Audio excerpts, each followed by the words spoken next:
বিক্রমপুর নামের এক গ্রামে অনেক বছর আগের পরিত্যক্ত এক জমিদার বাড়ি ছিল। অনেক বছর ধরে কোনো মানুষ যাওয়া আসা করত না। গ্রামের মানুষ বিশ্বাস করত ওখানে কেউ একবার ঢুকলে সে আর ফিরে আসে না। কিন্তু একদিন রাতে এক ইউটিউবার, নাম তার দীপ, সে এগুলোকে কুসংস্কার মনে করত।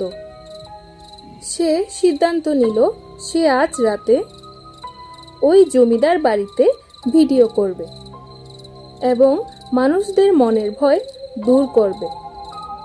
ক্যামেরার সামনে ইউটিউবার দীপ বসে আছে, কণ্ঠ কেঁপে কেঁপে।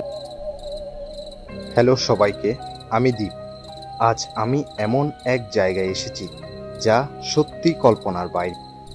গ্রামের মানুষের মুখে শুনেছি এ জমিদার বাড়ি নাকি রাতের বেলা কথা বলে। চলুন দেখি সত্যি কিনা।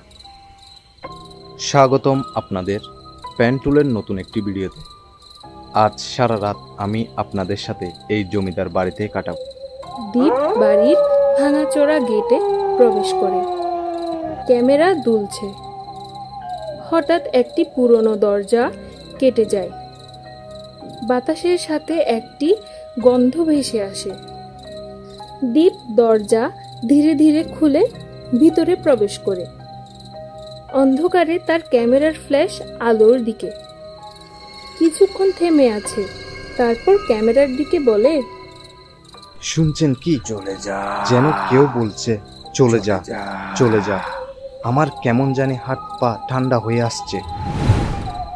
ও ও ও মাই গড, ওখানে কে দাঁড়িয়ে আছে? কি যেন দেখা যাচ্ছে। না না, এটা তো মানুষের মতো নয়। আমি সত্যি বুঝতে পারছি না। এই ফ্রেমের মধ্যে কি অদ্ভুত ছায়া। মনে হচ্ছে কেউ আমাকে ডাকছে। দীপ, এখানে এসো, এখানে এসো। হঠাৎ একটা পুরনো ছবি পড়ে যায়। জমিদারের মুখ ক্যামেরায় ধরা পড়ে। দীপ হঠাৎ জিজ্ঞেস করে, তুমি কি কথা বলতে পারো? কোনো উত্তর নেই, শুধু হাওয়া কানে ফিস ফিস করছে। তুমি এখানে কেন এসেছো জানো না? এখানে একবার কেউ আসলে আর ফিরে যেতে পারে না। দীপ ধীরে ধীরে পিছিয়ে আসে। তার পা আছড়ে পড়ে কোনো ধুলোয়। হঠাৎ সব বাতি নিভে যায়, কেবল ক্যামেরার রাতের ভিশন থাকে। দীপ চিৎকার করে, প্লিজ কেউ আমাকে সাহায্য করুন, প্লিজ কেউ আমাকে সাহায্য করুন। হ্যালো, কেউ কি আছো এখানে?